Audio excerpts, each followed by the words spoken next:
Outro ponto fundamental para a gente construir a incerteza do futuro é respeitar a mudança.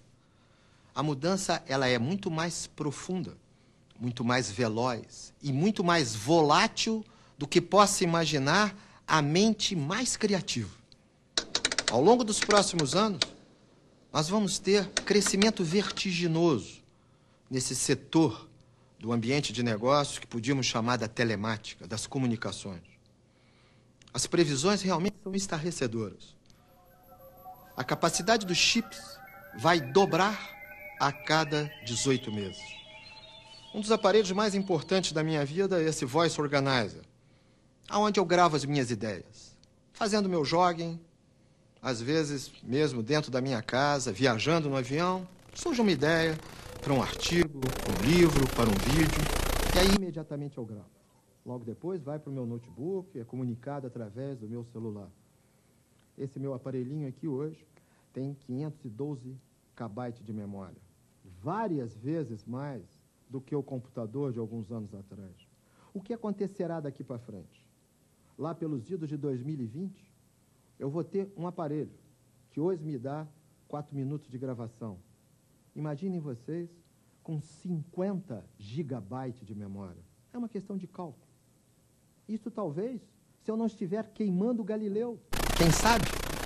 E talvez esse meu aparelhinho me dê 80 terabytes de memória. Vamos para as comunicações. A capacidade de comunicação, segundo Gilder, um grande estudioso de tecnologia, haverá um aumento neste setor de 300% do bandwidth communication, da capacidade de comunicação do mundo, das diversas bandas, a cada ano.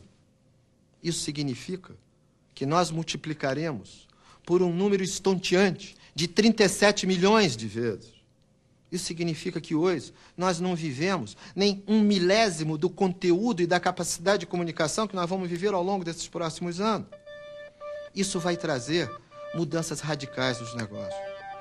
É importante a gente entender que nesse momento que se vive, essa revolução da tecnologia, da telemática, ela traz consequências, às vezes inimagináveis para as organizações. Uma das vítimas desta mudança caudalosa foi a Enciclopédia Britânica, produto tradicional reconhecido no mundo no nível da excelência, em centenas de países tendo atuação. De repente, por um processo tecnológico, uma mudança de tecnologia, um CD-ROM com um custo de produção mais de 100 vezes menor, lhe traz uma nova forma de concorrência. E mais do que tudo, Bill Gates resolve dar como brinde para quem comprasse o Explorer 4.0. Podemos ver, certo, a nova concorrência do Speak Up, produto em nível de excelência que nos ajudou tanto a aprender inglês. De repente, na sua telinha da internet, você consegue transformar a linguagem em escrita através de um mecanismo que a CNN e a internet lhe permite. Ou seja, o produto do Speak Up hoje é entregue de graça dentro da sua casa. Essas modificações radicais continuarão a ocorrer, porque nós temos que falar também de uma revolução de globalização.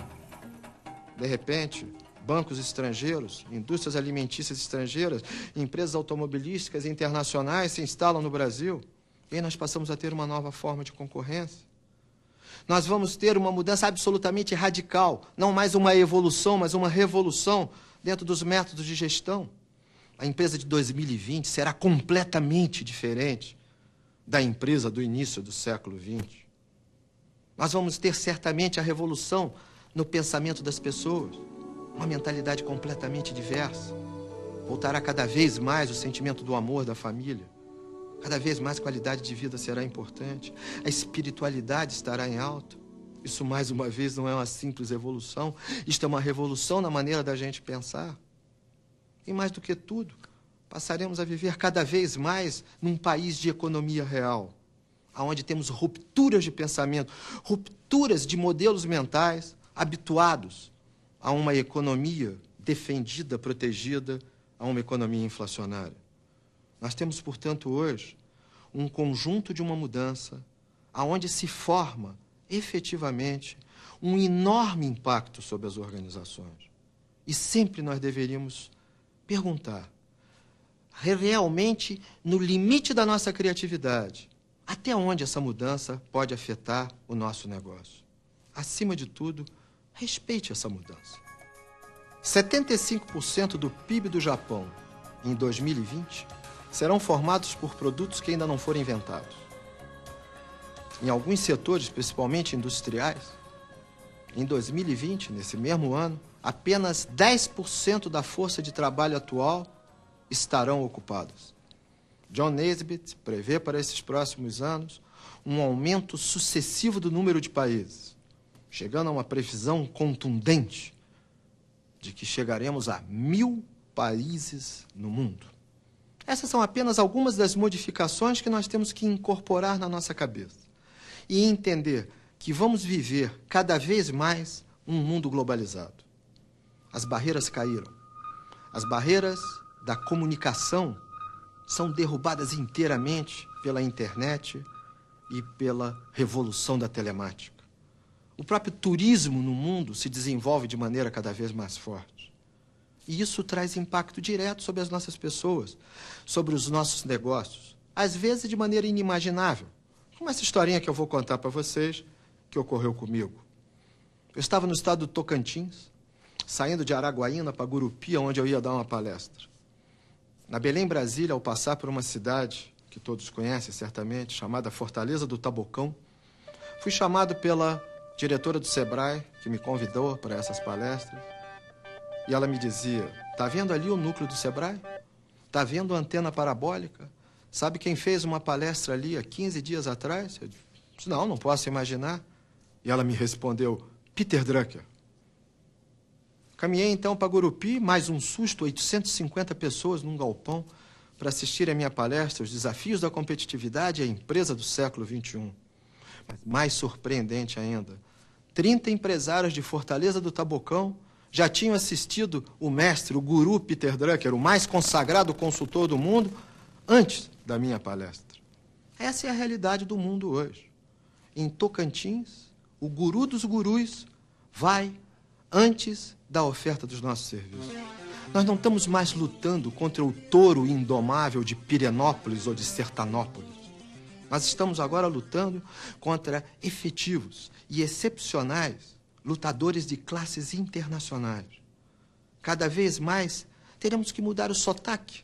Cada vez mais os nossos padrões de comparação são as empresas no mundo, são os benchmarks no mundo. Qual é a melhor empresa de energia elétrica? Se for na França, é para lá que nós temos que caminhar. Qual é a maior empresa e melhor empresa de engenharia de projetos? Se é nos Estados Unidos, é para lá que temos que nos dirigir. Porque cada vez mais, não há dúvida, o mundo estará aberto. Os fatos que ocorreram na década de 90 comprovam claramente isso. A entrada de concorrentes estrangeiros dentro da nossa realidade brasileira. Do outro lado, o nosso consumidor cada vez mais tem acesso às viagens internacionais. Há 30, 40 anos atrás, uma passagem Rio, Nova York, Rio, custava quase $7.000. Hoje, uma excursão num bom hotel de Paris, durante 8 dias, muitas vezes sai por $1.200. O Brasil é o país no mundo que vem tendo o maior crescimento de turismo da classe média. Isso significa que mudou a mentalidade dos nossos consumidores. E se formos mais adiante ainda, nós vamos ver modificações mais profundas. A internet, a comunicação entre os computadores, a interconectividade nos permite hoje comprar produtos em qualquer país do mundo. Nos permite jogar gamão com um parceiro da Tailândia que nós não conhecemos. Nos permite nos comunicar com uma determinada comunidade de um determinado assunto cultural. Essa é a realidade que se vive. Nós temos que sair daquele foco, daquela casquinha de nós que nós nos defendemos e nos abrir para essa realidade do mundo. Cada vez mais entenda que você é um ser globalizado.